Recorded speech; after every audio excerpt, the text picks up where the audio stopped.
अस्सलाम वालेकुम beautiful people, welcome back to my channel. क्या आपने ये नोट किया कि आपको हर तरफ रमज़ान की रेसिपीज़ और रमज़ान से रिलेटेड वीडियोस क्यों नज़र आ रही हैं? क्योंकि रमज़ान की आमद है, ये तो ऑफ कोर्स सबको ही पता है, लेकिन हम लोग इस चीज़ में ज़्यादा इंटरेस्ट ले रहे होते हैं।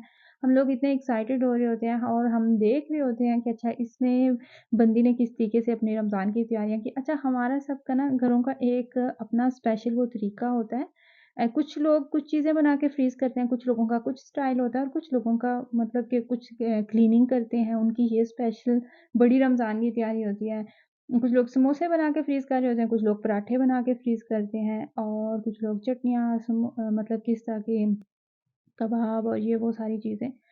हर फैमिली का एक अपना तरीका होता है, तो मैं भी आज की इस वीडियो में आप लोगों के साथ शेयर करने वाली हूँ। मैं बना रही हूँ शामी कबाब। ये वो टिपिकल शामी कबाब नहीं है। हर रेसिपी जो आप एक चीज़ जो ज़्यादा आपकी फैमिली में बनती है ना, आप अपने घर में वो ज़्यादा बना रहे होते हो, तो वो उसमें आपका ना वो एक अपनी आपकी वो हो जाती है रेसिपी। मेरे बच्चे शौक से खाते हैं ये वाले कबाब, तो मैं इसको बना रही हूँ अपने तरीके में। अपने तरीके के साथ इसमें गई दाल गई, चिकन गया ब्रेस्ट का और इसमें जाएँगे कुछ आलू, अनियन और स्पाइसेस जाएँगे, लहसुन के चंद जवे जाएँगे और बाकी वो स्पाइसेस आप अपनी मर्ज़ी के अकॉर्डिंग डाल सकते हैं। साथ ही साथ मैं अपने लिए चाय भी बना रही हूँ। चाय भी ज़रूरी है, शाम की चाय चल रही है और मैं बड़ा मिस करती हूँ इस टाइम पे अपनी फैमिली को, अपने बहन-भाइयों को। मुझे मुझे उनकी बड़ी याद आती है क्योंकि पाकिस्तान में हम जब एक साथ मिल के शाम की चाय पीते हैं ना, तो वो उसका मज़ा ही अलग होता है। पहले तो ये होती है ना कि अच्छा बना कौन रहा है चाय?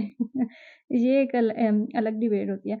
जो स्पाइसेस आपने अपनी मर्ज़ी के अकॉर्डिंग ही ऐड करनी है। मैं मेरे बच्चे शौक से खाते हैं, तो मैंने कोशिश की है कि मैं इसमें कुछ भी ज़्यादा ना करूँ। इस दफ़ा हमारे बच्चे भी हमारा साथ देंगे इंशाअल्लाह ताला, रमज़ान में रोज़े रखेंगे और बच्चे अगर नहीं भी रोज़े रख रहे होते ना, तो उन्हें इफ्तार टेबल का वो बड़ा एक्साइटमेंट होती है। इफ्तार टेबल पे बच्चे भरपूर आपका साथ देते हैं, तो फिर जब रोज़ेदार हों तो फिर तो सोने पे ही सुहागा होता है। अच्छा हम लोग इस चीज़ में इंटरेस्ट ले रहे होते हैं रमज़ान की तैयारी में और हाँ, मुझे लगता है कि हम एक-दूसरे को देख के मोटिवेट भी होते हैं।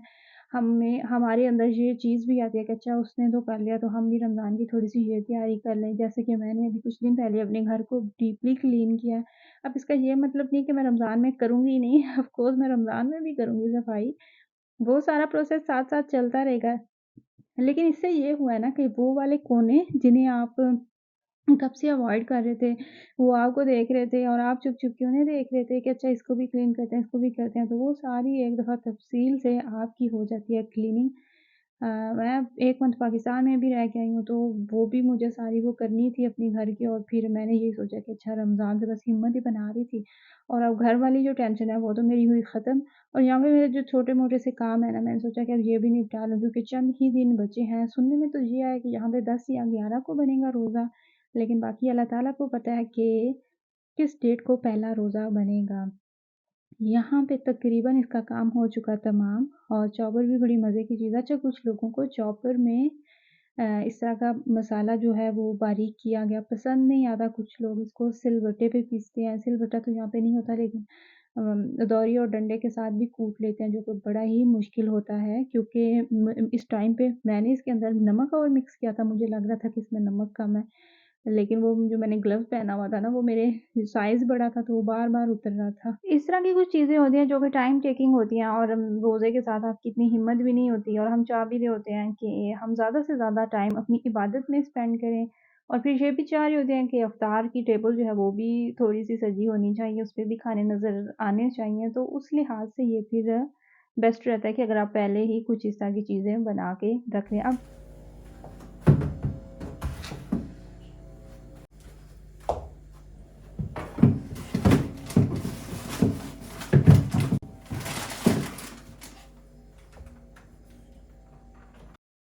अब इनमें ज़रा-सी बर्फ़ जम जाए तो बाकी कार्रवाई इनके साथ की जाएगी बाद में। तो अब आ जाते हैं अपनी चटनी की तरफ। मोस्ट अवेटेड चटनी, हर खाने की जान, हर खाने की शान सबको पसंद की जाने वाली चटनी, खट्टी-मीठी चटनी। आलू बुखारे और इमली की चटनी किसे नहीं पसंद, चाहे तो वो समोसे हों, पकौड़े हों, दही बड़े हों, इवन कि फ्रूट चाट के साथ भी ये बहुत ही यम्मी लगती है। और इसके लिए मैंने 1 कप लिया आलू बुखारा और 1 कप ही मैं लूँगी इमली। इनको मैंने तकरीबन 2 घंटे के लिए भिगो के रखा था। 2 घंटे जब ये पड़े रहे तो ये हो चुके थे अच्छे खासे नरम। इसके बाद फिर जो इमली है इसको मैंने हाथ से अच्छे तरीके से मैश करके इसका सारा पल्प जो है वो मैंने कोशिश की थी कि उतार दूँ और जो गुठलियाँ हैं उनको मैंने निकाल दिया था। और जो आलू बुखारे हैं ये आपने ऐसे ही डालने हैं अपनी मतलब कि उसके चटनी के अंदर ये ऐसे ही रहेंगे, इसकी जो गुठलियाँ हैं वो आपने नहीं निकालनी। सिर्फ़ आलू बुखारे की चटनी भी बहुत मज़ेदार बनती है और सिर्फ़ इमली की चटनी भी बहुत ही मज़ेदार बनती है। अच्छा, घर में जो चीज़ें बनती हैं ना उनकी मुझे जो पर्सनली सबसे अच्छी सहूलत और सबसे पॉज़िटिव साइड लगती है ना, वो ये होता है कि एक तो आँखों के सामने ज़ाहिर-सी बात है वो तो बन ही रही होती है, वो तसल्ली तो होती ही होती है। लेकिन इसके अलावा जो मुझे इसकी वो पॉज़िटिव साइड लगती है ना, मुझे जो सहूलत लगती है वो ये कि घर में जब आप बनाते हैं तो आप अपनी मर्ज़ी के मुताबिक इसमें स्पाइसेस डाल सकते हैं। चाहे तो आप इसको खट्टा रख लें, मीठा रख लें, स्पाइसी कर लें, तीखा कर लें, कुछ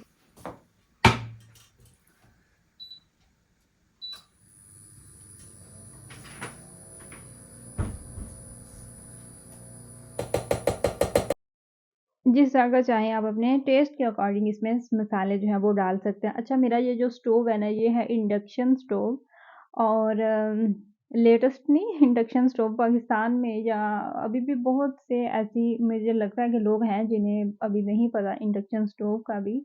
इवन कि मैंने खुद जब ये परचेज़ किया था मुझे खुद भी नहीं था आइडिया, मुझे ये तो पता था कि मैं इंडक्शन ले रही हूँ लेकिन मुझे ये ज़ुल्म नहीं मालूम था कि मेरे सारे बर्तन वेस्ट होने वाले हैं, मुझे इसके लिए नए बर्तन लेने होंगे। और जो इसके नए बर्तन आप लेते हैं ना, वो अच्छे खासे एक्सपेंसिव होते हैं। एक तो ये वाला स्टोव भी आपके बजट पे भारी होता है और इसके जो बर्तन होते हैं ना, वो भी आपके बजट पे भारी होते हैं। अच्छा, अब इसमें जा रही है चीनी। आपको पता है कि चीनी हम किस तरह डालेंगे? लेजेंड चीज़ें अंदाज़े पे डालते हैं और यहाँ पे हमने डाल दी अंदाज़े से चीनी। हर चीज़ ही अंदाज़े से गई है। अगर आपको लगता है कि आपका अंदाज़ा नहीं ठीक, तो आप कोई प्रॉपर रेसिपी जो है ना, उसको आप फ़ॉलो कर लें। लेकिन मुझे लगता है फिर भी यार आप चीज़ें जो है वो आप अंदाज़े से ही डालते होंगे। मैंने तो जितनी भी चीज़ें बनाई है हर चीज़ अंदाज़े से गई है। सिर्फ़ इमली और आलू बुखारे की जो क्वांटिटी है ना, वो मैंने सेम रखनी थी। यहाँ पे देखिए हमारी इमली हो चुकी है रेडी। कुछ लोग इसमें कॉर्नफ्लोर भी डाल देते हैं इसको गाढ़ा करने के लिए, लेकिन इसको गाढ़ा करने की बिल्कुल भी ज़रूरत नहीं है। ये यहाँ पे अच्छी खासी थिक है और फिर जब कोई भी आप मीठा बनाते हैं तो वो जब ठंडा होता है ना, फिर वो और ज़्यादा थिक हो जाता है, तो उसको आपको फिर थोड़ा-सा उसकी जो कंसिस्टेंसी है ना, वो आपको हिसाब से ही रखना चाहिए। अच्छा, अब जो हमारी लास्ट रेसिपी है ना, मतलब कि लास्ट जो मेरा काम बचा, वो है मुझे बनाना है अदरक और लहसुन का पेस्ट।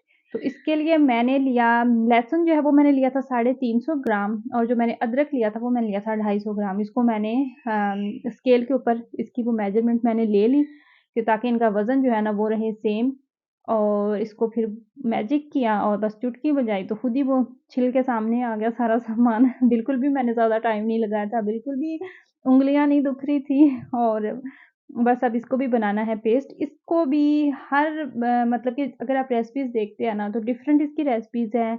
हर बंदा अपने तरीके से बता रहा होता है। लेकिन अगर आपने रिस्क नहीं ना लेना, अगर आप चाहते हैं कि आप रिस्क ना लें तो हमेशा इसको फ्रीज़ करें, फ्रिज में कभी भी ना रखें। ये रिस्क होता है, आपका ख़राब हो जाता है पेस्ट। कुछ लोगों का नहीं भी ख़राब होता है लेकिन फिर भी ये रिस्क होता है। अगर आप पहली दफ़ा बना रहे हैं तो आपको नहीं पता, एक तो आपका सामान इतना वेस्ट होगा, फिर आप इसमें जो वैसे रखते हैं उसमें ऑयल जाता है। फिर जितनी महँगाई हो चुकी है तो क्या ज़रूरत है इतना खाना वैसे ही वेस्ट करने की। अगर आप फ्रीज़ कर रहे हैं तो आप फ्रीज़र में रखें, अगर आप नहीं कर रहे तो भी आप फ्रेश छील लें, वो कोई इश्यू नहीं है। मैंने यहाँ पे इसके अंदर डाला था थोड़ा-सा पानी और बस फिर इसी पानी के अंदर मैं इसको बनाऊँगी पेस्ट। जब ये पेस्ट बन जाएगा तो मैं भी फिर इसको आइस क्यूब ट्रे में डाल के तो फ्रीज़ कर दूँगी। फिर डालने से पहले आपने चम्मच के साथ इसकी मेज़रमेंट ले लेनी है कि बाद में आपने खाने के अंदर ज़ाहिर-सी बात है डालना है, तो जब वो फ्रीज़ होंगे तो फिर तो आपको नहीं पता होगा कि ये 1 चम्मच है, 2 चम्मच है। तो उसके लिए बेहतर यही है कि आप पहले ही इसकी मेज़रमेंट कर लें, ताकि बाद में आपको अच्छा, ये वाली जो चीज़ें आप मुझे करता देख रहे हैं ना या किसी और को भी आप देख रहे होंगे, ज़ाहिर-सी बात है इस तरह की बहुत ज़्यादा वीडियोज़ आ रही हैं, सब लोग ही बना रहे हैं। ये कोई रॉकेट साइंस नहीं है, इसमें कुछ भी मुश्किल नहीं है। कि अगर मैं कर सकती हूँ तो आप क्यों नहीं कर सकते? बस ये है कि आपने हिम्मत करनी है, एक दिन आपने निकालना है और यही सारे काम आप भी कर सकते हैं।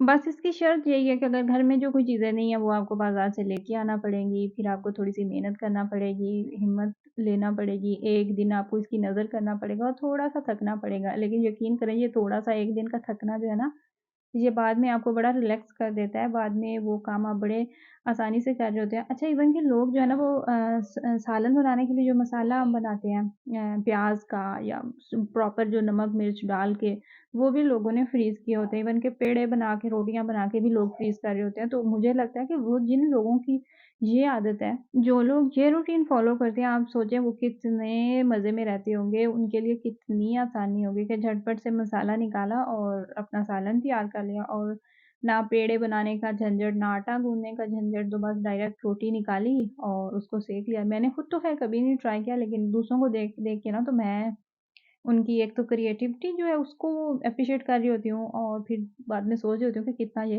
मज़ा होने वाला है।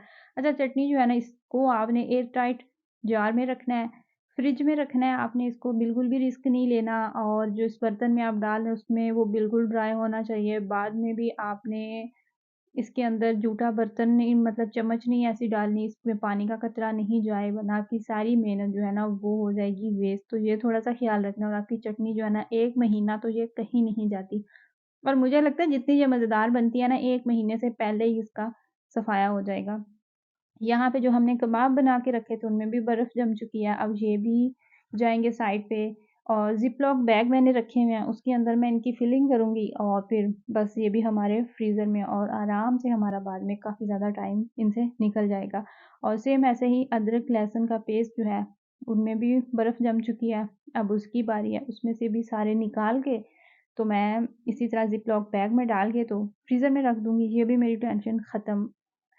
ये थी मेरी आज की वीडियो मैंने आप लोगों के साथ शेयर की कि मैं किस तरीके से अपने रमज़ान की तैयारियाँ कर रही हूँ, किस तरीके से मैं अपने किचन का काम जो है वो निपटाए जा रही हूँ। आई होप कि आपको मेरी वीडियो अच्छी लगी हो। आपने मुझे बताना कि आपकी फैमिली में ऐसी कौन-सी चीज़ है, ऐसी कौन-सी स्पेशल तैयारी है जो कि रमज़ान आने से पहले मस्ट की जाती हैं क्योंकि हर फैमिली का कुछ ना कुछ ऐसा ज़रूर होता है जो कि हर रमज़ान आने से पहले रिपीट किया जाता है। वो कुछ भी हो सकता है, खाने के मामले में भी हो सकता है या कोई भी चीज़ हो सकती है।